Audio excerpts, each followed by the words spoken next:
Всем привет! В этом и в нескольких следующих видео я попытаюсь продемонстрировать различные приемы, подходы и трюки сведения низкочастотных инструментов. В данном случае это будут бочка, бас и снэр.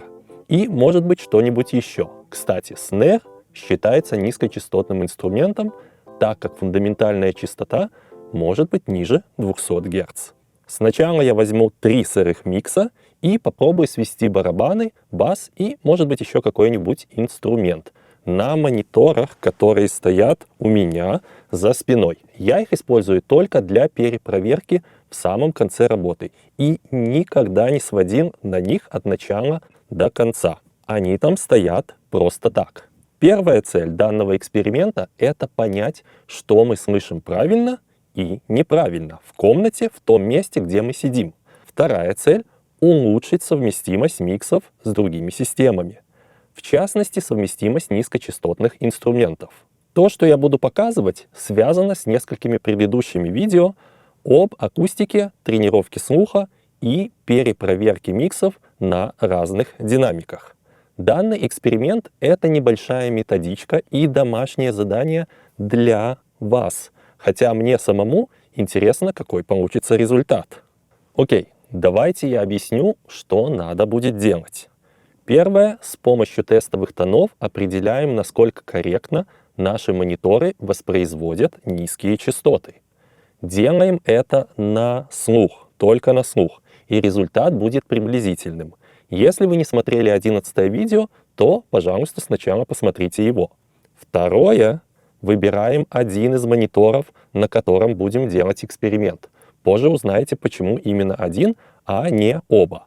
Третье, проверяем то, что получилось в наушниках, в других динамиках, в третьих, в четвертых, слушаем в машине и записываем результат.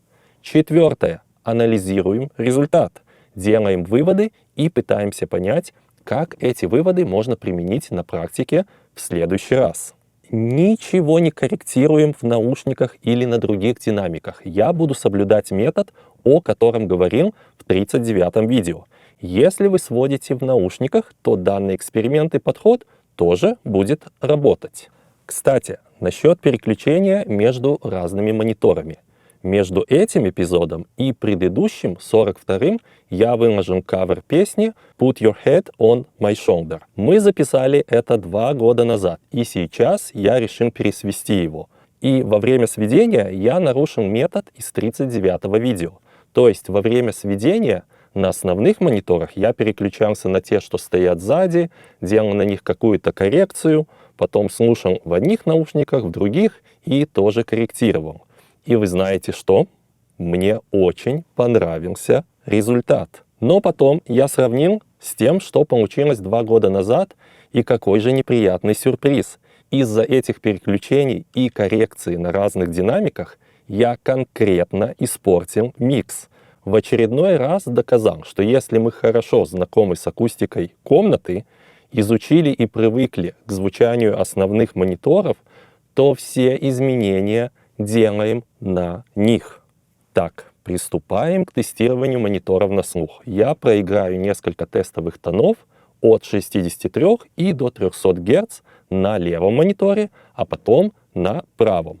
То, что я пытаюсь установить, это громкость каждого тона на слух. Должна получиться вот такая прогрессия.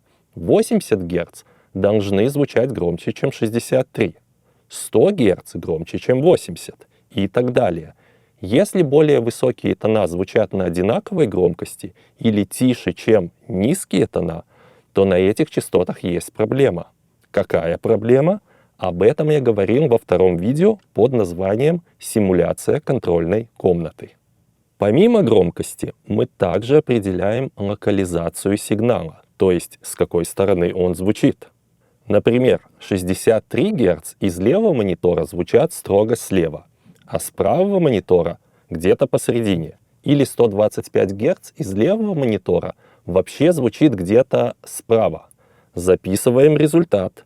И если вам тяжело определить, с какой стороны звучит тон ниже 125 Гц, то ничего страшного. Главное, чтобы по громкости была приблизительно вот такая прогрессия. Для тех, кто работает в наушниках, данный этап можно пропустить. В наушниках все будет звучать либо слева, либо справа. Давайте начнем. Я буду проигрывать тона на умеренной громкости. Я возьму тон-генератор и проиграю 8 тонов от 63 до 300 Гц. Мне лично сначала удобно проиграть все тона на одном из мониторов, допустим, левый, а затем на правом. Результаты я буду записывать вот в этой таблице. Объясню, что здесь происходит. Так как я не знаю, будет ли первый тон в 63 Гц звучать на правильной громкости, то предположу, что он звучит правильно. И поставлю ему большую галочку V. Дальше я послушаю тон 80 Гц. И если он звучит громче, чем 63, то я ему тоже поставлю галочку V. Если же он звучит тише или на такой же громкости, как и предыдущий тон, то я ему поставлю X. Также я пытаюсь понять локализацию. И если я не могу определить, с какой стороны звучит тот или иной тон, то я ставлю ему вопросик. Если же я могу определить локализацию, то я поставлю ему маленькую галочку V. Я начну этот тест, и вы все сами увидите. Начну проигрывание с правого монитора. Если я сяду лицом, то это будет левый монитор. 63 Гц. Как я и сказал, я не знаю, правильная громкость, неправильно, поставлю галочку V. Не могу понять, откуда идет звук, так что здесь вопрос. 80. Так, он примерно на той же громкости, как и 63. И тут тоже вопросик. Не могу понять, откуда он звучит. 100 звучит громче. И приблизительно вот отсюда. То же самое. Громче и вот отсюда. 180 гораздо громче, чем 125. И мне так кажется, что он слишком громко звучит. 200. 200 звучит громче, но он переместился куда-то в другую сторону, поэтому я поставлю вопросик. 250. Вот 250 звучит замечательно. 2 галочки. 300 Гц звучит где-то посередине, но громче. Для более точного результата я рекомендую повторить этот тест 3 раза на каждую сторону. Сейчас я по-быстрому пройдусь по всем частотам и буду обращать внимание только на громкость. Так. 100 Гц тоже не звучат громче, чем 80.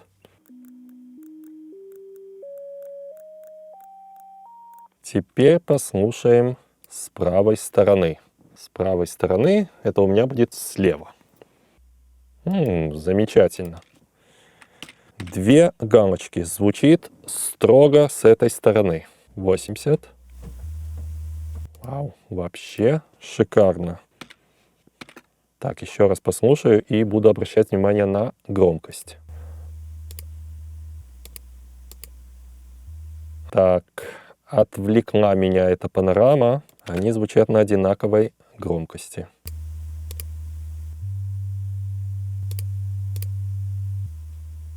А 100 Гц звучит громче и, по-моему, где-то вот здесь. Так что все пока неплохо. 125.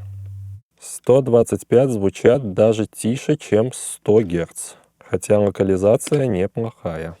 180. Неплохо. 200.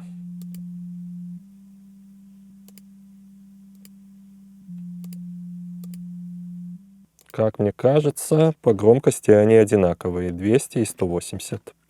Локализация хорошая. 250. Отлично. 300. Великолепно. Давайте смотреть сам проект, который я буду сводить. Пока не забыл, я пойду и выключу тот монитор, который не должен участвовать в процессе. Потому что из моего собственного опыта я на ошибках не учусь и иногда делаю то, что не должен делать. Выкручиваем панораму в левую сторону и слушаем. Да, звучит оттуда. По-быстрому объясню, что у меня здесь, и еще раз повторю, какой я ожидаю получить результат. С правой стороны у меня канал с плагинами. Это те плагины, которые я, возможно, буду использовать. Может быть, понадобится всего лишь один плагин, а может быть 2 и 3. 2 оранжевых и 3 синих канала, которые выше, чем остальные, это те, с которыми я буду иметь дело. Те, на которых нужно отстроить баланс громкости и, если понадобится, также подкорректировать тональный баланс. Вот эта пианка, конечно, мне очень хочется использовать, но я буду следовать своим же правилам. Сначала сведем низкочастотные инструменты, а потом, может быть, добавим эта пианка или другой инструмент. Поэтому я его выключаю. Слушаем барабаны и бас.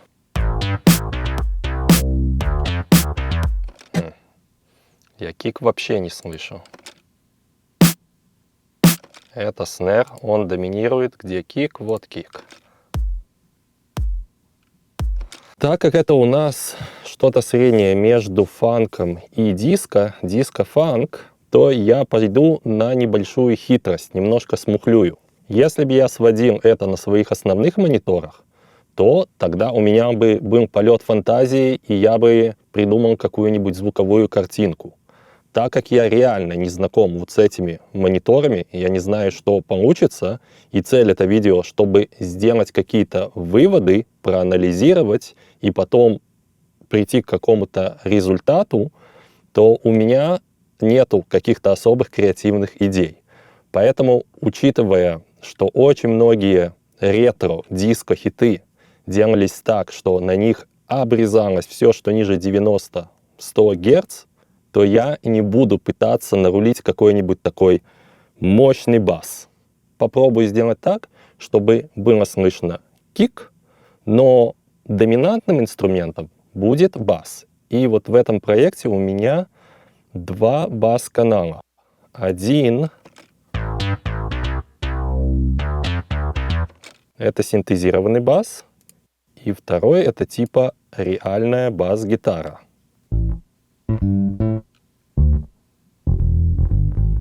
В одном из следующих видео я объясню, в чем разница между синтезированным и несинтезированным инструментом с точки зрения субъективной громкости.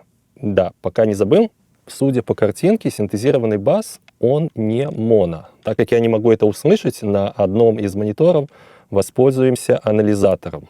Хотя, так как я делаю этот эксперимент, где я не знаю, что я слышу и какой результат получится, одно из следующих видео в этой же теме про низкочастотные инструменты будет про графические визуальные анализаторы.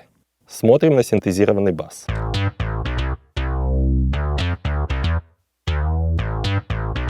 Он стерео, но то, что ниже 100 Гц, это моно. Поэтому я буду игнорировать этот нюанс. Так или иначе, я не могу услышать, как он звучит в стерео. Давайте взглянем, что еще помимо синтезированного баса звучит в стерео. Это клап, и он, наверное, тоже стерео. Если по-быстрому объяснить, то все, что ниже приблизительно 150 Гц, если фаза определенного инструмента, который не является низкочастотным, отходит больше, чем на 10 дБ влево-вправо, то желательно взять и подрезать этот инструмент. Повторю, речь идет не о низкочастотных звуках. Поэтому я возьму эквалайзер, повешу на этот клап и подрежу все, что ниже 150 Гц.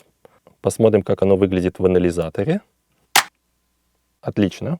Но помимо визуальной проверки, всегда нужно слушать. Несмотря на то, что этот инструмент сейчас в режиме соло, и желательно слушать все вместе, я послушаю его до фильтра и после фильтра. На мой слух звучит абсолютно одинаково до и после. Теперь послушаем кик. Включим синтезированный бас. Мне реально сложно определить, какое нужно сделать соотношение в громкости. И так как я это не знаю, я попробую сделать как смогу, но потом в одном из видео продемонстрирую один небольшой трюк, назовем это трюк, когда с помощью VU метра можно на глаз выстроить соотношение громкости бочки и баса. А пока что я включу режим кубиков, вот это, и снова послушаю, и если нужно, поменяю громкость.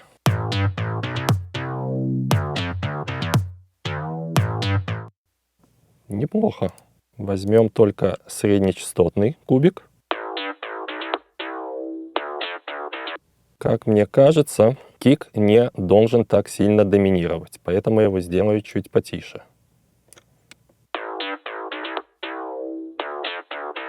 Нормально. Уберем кубик. И добавим снэр. Снэр довольно-таки жирный в сравнении с киком. Сначала отстроим громкость.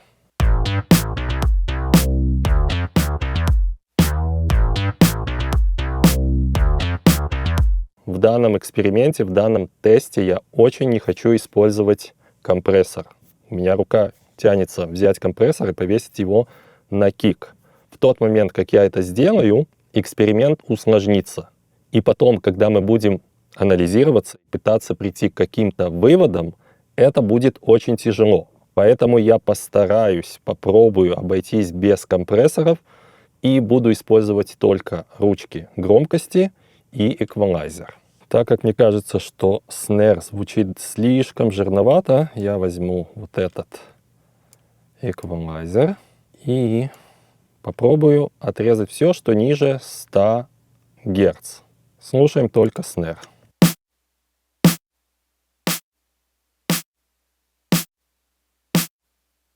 Допустим, так вот. Слушаем все вместе.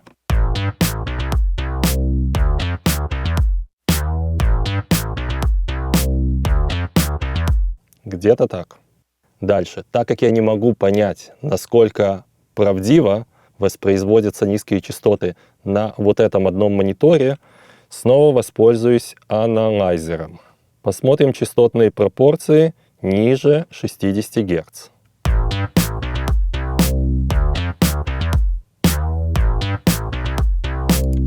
Очень даже неплохо. То есть, в принципе, все, что ниже 30 Гц, не будет звучать. Но так как все равно здесь есть энергия ниже 30 Гц, я возьму эквалайзер и плавно подрежу все, что ниже. На этот раз возьмем FabFilter Pro Q, повесим на мастер-канал.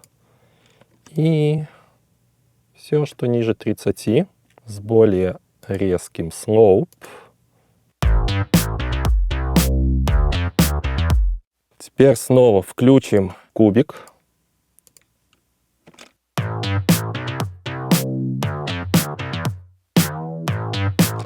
Снэр доминирует.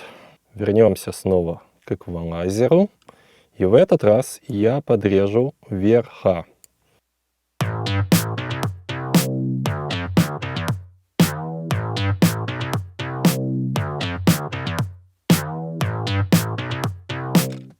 Как-то вот так. Послушаем в режиме среднечастотного кубика.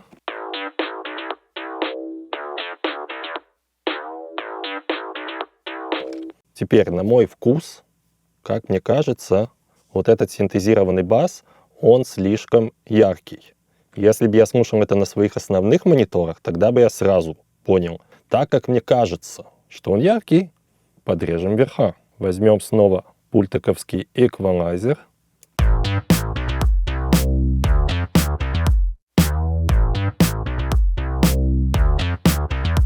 Если честно, я не могу определить, что я делаю. Так что возьмем это в луп.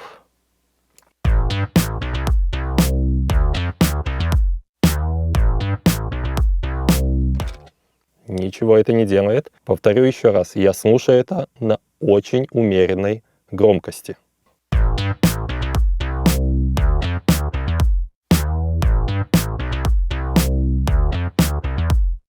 Вот сейчас оно работает.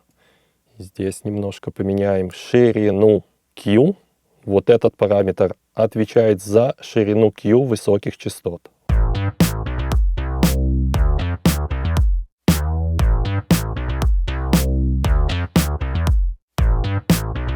Вроде бы неплохо. Мне нравится, пока что нравится. Мне хочется взять и вот эти 3 канала закомпрессировать. Это уже привычка такая, но я себя буду держать в руках. Дальше. Слушаем это на тихой громкости. Какая громкость будет считаться тихой? Просто взять рукой, повернуть ручку громкости или опустить фейдер.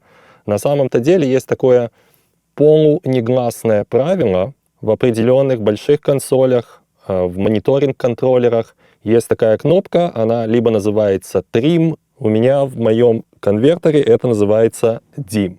И обычно, когда говорят, послушаем на более тихой громкости, то берем и опускаем громкость на 18-20 дБ. У меня есть такие шорткат клавиши, где я на мастер-канале могу опустить громкость на 20 дБ и вернуть обратно ее по нулям. Опускаем и слушаем.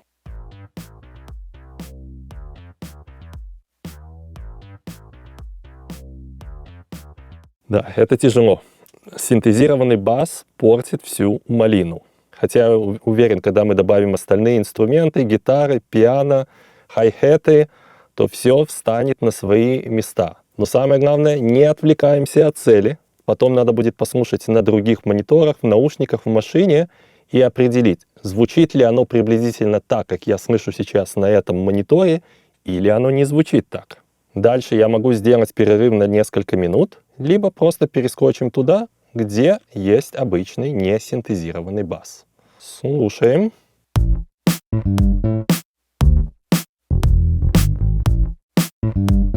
Тут разница в том, что периодически меняется громкость. И мне страшно хочется повесить сюда компрессор. Но снова я воздержусь, и мы воспользуемся вот этим плагином. Слушаем все вместе.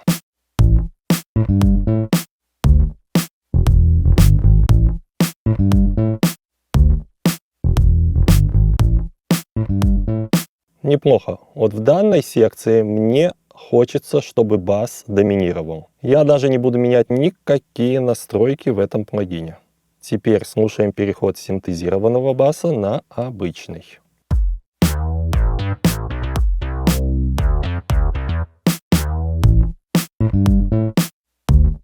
Слишком большой контраст.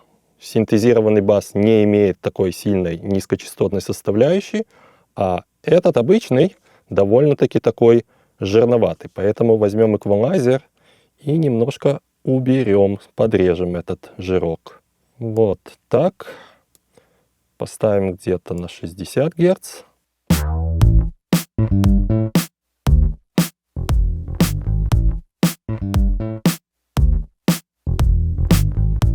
И вернем обратно громкость. Неплохо. Послушаем снова переход синтезированного на обычный бас.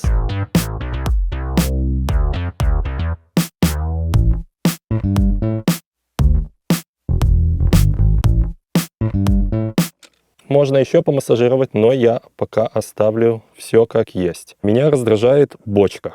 С одной стороны, если мы берем более современные аранжировки в данном стиле, то, может быть, эта бочка впишется. Но если взять классический фанк-диско, то эту бочку нужно немножко приглушить. Уж слишком она выстреливает.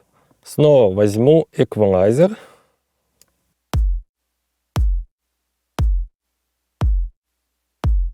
Да, это нужно делать, когда все инструменты включены.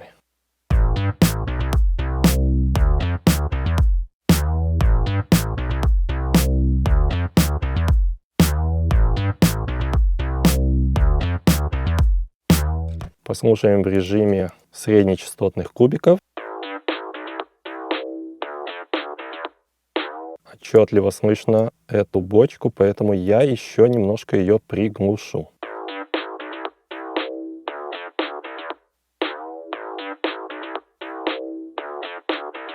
Что дальше? Дальше продолжается эпопея того, что я не знаю, что я делаю. Вернее, не слышу, что я делаю. Начну проигрывать синтезированный бас и подойду и рукой потрогаю сам диффузор.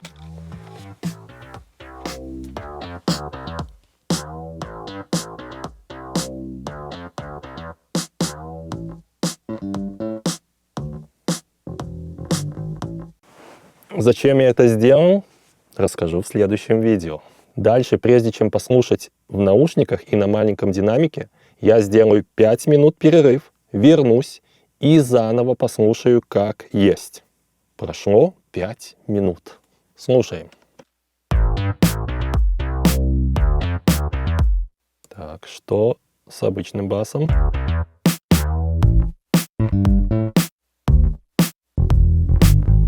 Есть небольшая дилемма. Когда играет синтезированный бас, бочку очень отчетливо слышно. Когда играет обычный бас, он заглушает бочку. Поэтому я просто-напросто возьму и сделаю обычный бас чуть тише. Где-то на 1,5 децибела. Слушаем.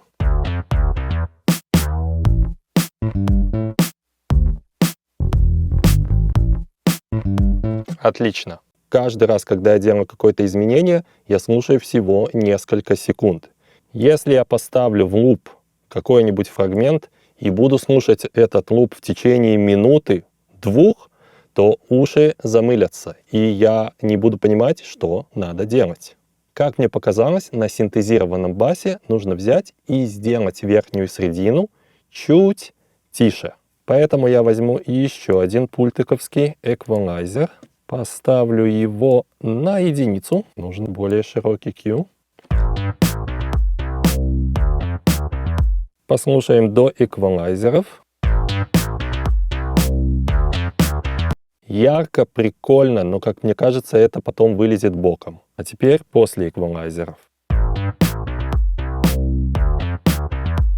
Поставим в режим широких кубиков и послушаем переход синтезированного на обычный бас.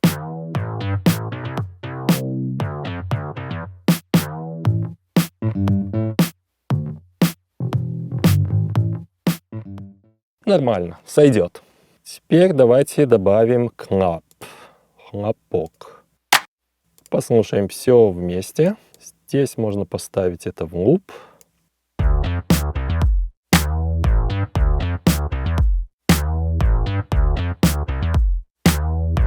Слушаем, как этот клап звучит вместе с обычной бас-гитарой. Здесь его не слышно, поэтому возьмем и эту секцию приподнимем где-то на 1 децибел.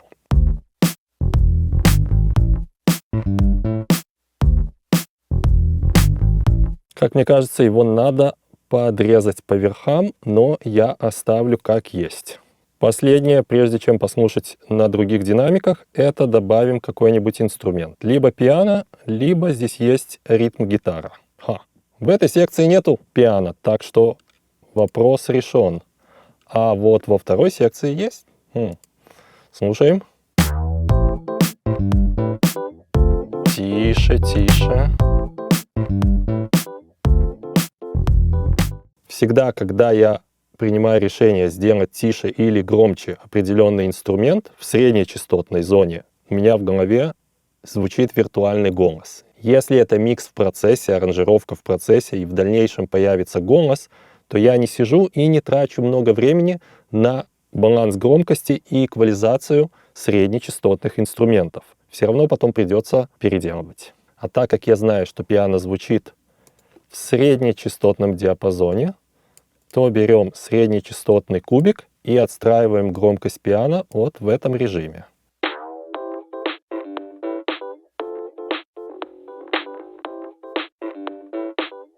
Я думаю, так будет нормально. А там, где синтезированный бас, должна быть ритм-гитара. Да, ритм-гитара все убила. Делаем ее тише.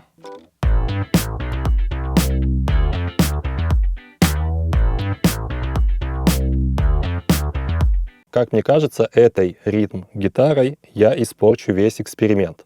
Потом, когда я буду слушать на других динамиках и в машине, будет очень тяжело понять, что я сделал. Но так как очень хочется, я возьму эквалайзер и подрежу низа и верха на гитаре.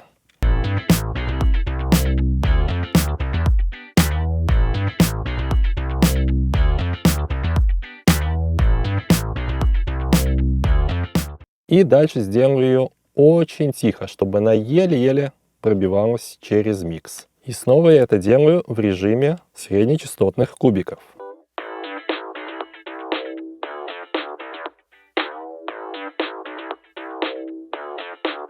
Чтобы она вообще где-то там была на дне. А во второй секции я вообще уберу эту ритм-гитару. Слушаем переход.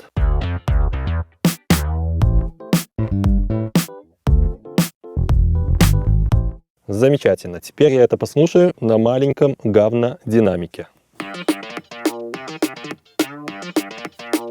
Снэр. Он мне и нравится, и не нравится. Вот слишком он яркий. Что я здесь делал на снэре? Уменьшал яркость. Это надо записать. И я не просто пишу снэр яркий. Я записываю на говнодинамике. Мне показалось, что снэр яркий. Ничего не корректирую на этом динамике. Пока что кроме снэра у меня нет особых замечаний при прослушивании на этом маленьком динамике. Перехожу к наушникам. AKG 52. Как я говорил в предыдущих видео, я очень хорошо знаком с этими наушниками. Этого уже достаточно, чтобы записать. На мониторах кик мне казался довольно-таки узким. Так как я доверяю этим наушникам, то я слышу, что кик довольно-таки пузатенький по низам. Нужно будет немножко отрезать низа. Прежде чем пойти и послушать в машине, сделаю вот эти две коррекции. Обратно включил монитор. Возьмем только кик и бас. Эквалайзер на кике. Поставлю его на 60 Гц. Интересно, на этом мониторе нет ощущения, что кик такой басоватый. Увеличу немножко громкость, совсем чуть-чуть. Поставлю его на соло и покручу эквалайзер.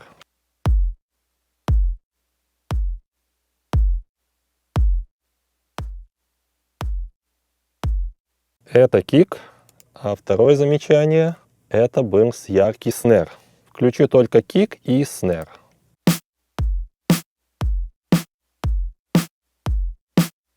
И все равно у меня есть ощущение, что снэр слишком басовитый. Наугад поставлю 7. Послушаю все вместе в наушниках. Пока что у меня нету других замечаний из наушников и из маленького говнодинамика. Пойду послушаю в машине. Подсоединяем и слушаем.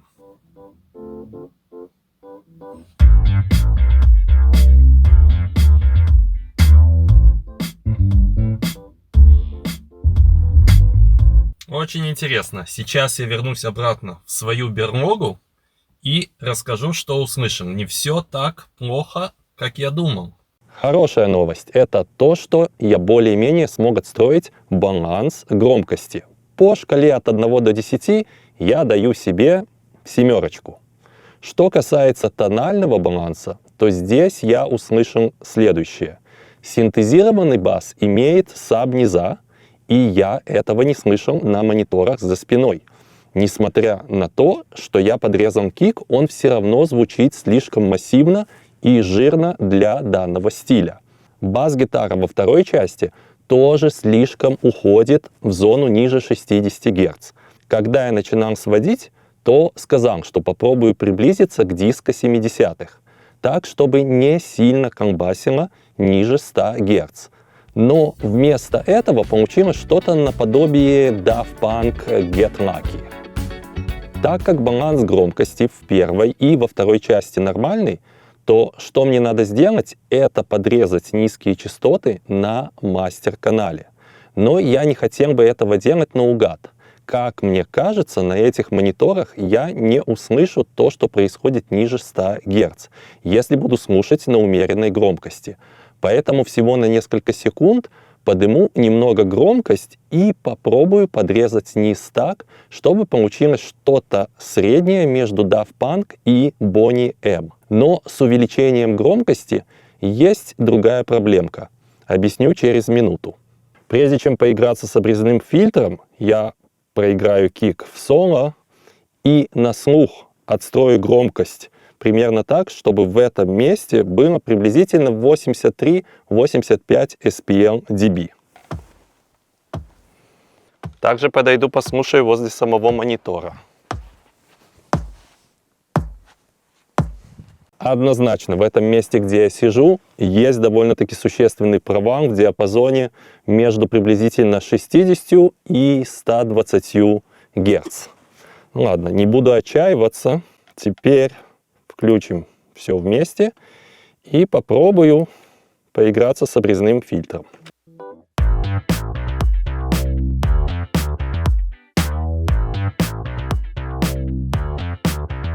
Что теперь? Теперь мне кажется, что обе бас-гитары стали слегка громковаты.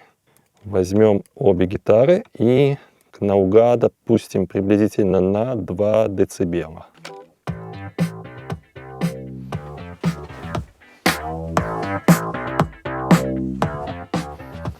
Допустим, вторая.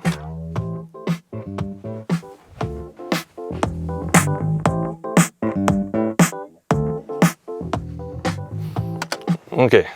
Небольшое замечание, я ничего не буду исправлять, но вот этот момент, вот эти ноты, вот это и те же самые ноты вот здесь, они по цифрам звучат на одинаковой громкости. Но на слух это желательно сделать немножко потише. Может быть, я прав, может, не прав. Сейчас экспортирую, пойду послушаю в машину. Так, дубль 2. Ну что, не докрутим или перекрутим?